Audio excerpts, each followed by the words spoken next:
before the white man came here, there was no poor person. There was no poor person at all. Because even when a child was born, they would give him a chicken. The other one brings a goat. The other one brings a sheep. 15, 18 years from then, how many sheep, how many goats? How can I be poor when I have a chicken and a sheep? It's true though, in a way. They give him a chicken and a sheep. You will not be poor. You've got milk, fur, and eggs. How many chickens will a child have? This guy's voice is but epic. this system has been abused. And we are rather opting for naming our children in white names and running away from culture because culture had all these elements of cushioning poverty. Now we give birth to our children in some weird hospital in the midst of town somewhere, and no one knows who they are and where they are, even their father, who they are, and you walk around them and say they're poor people, they're street children. There can't be any street children, orphans in Africa when your mother's sister is still available, when your father's brothers are available, your uncles are there, and you say an orphan. Since when did an African child become an orphan? It's unheard of. These are Western constructs used by NGOs who come around and want to take our children and harvest them to teach them alternative lifestyles. It's a non-starter.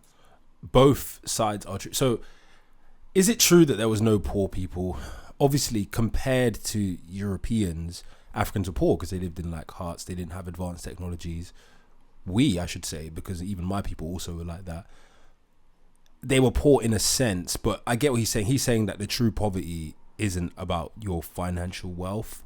It was about the wealth in your community. And obviously, I think everyone generally agrees that Europeans and Arabs shouldn't have gone to Africa and taken slaves. I think everybody agrees that white people, black people, everyone kind of agrees that. So the question is, if that hadn't happened, what would Africa be like? Now, the answer is obviously that there would be bad shit going on, but there'd also be good shit going on. There'd probably be better communities, more sense of culture, more cultural pride, probably less of the kind of poverty he's talking about. But would they have advanced technology, etc.? Would they have the current systems that we live under? Probably not either. Now, arguably, it's hard to say which one would be worse or better, because in any system, some people live in a shit life. Like a lot of people live in our system in the Western world and they fucking hate it. And then a lot of people live in poverty in Africa and they hate it. And then a lot of people will be like, I would trade places, like that woman that married the Masai Mara guy. She was like, I would trade places and live in a hut. That's fine. But then there's people there that are like, I would trade places. I want to live in London. Oh, hold on. Follow that tune. Hold on a minute, sir. In here, mate.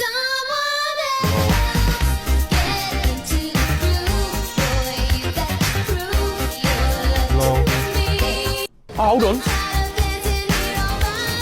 Follow that tune. Okay. This is look at the top comment. This one can stay. Do they really not want black people in the UK? I feel like they secretly like us.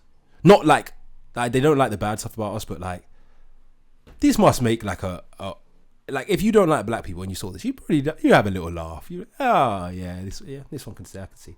What are the comments saying? One of the good ones. Representing our country like kings. That's funny.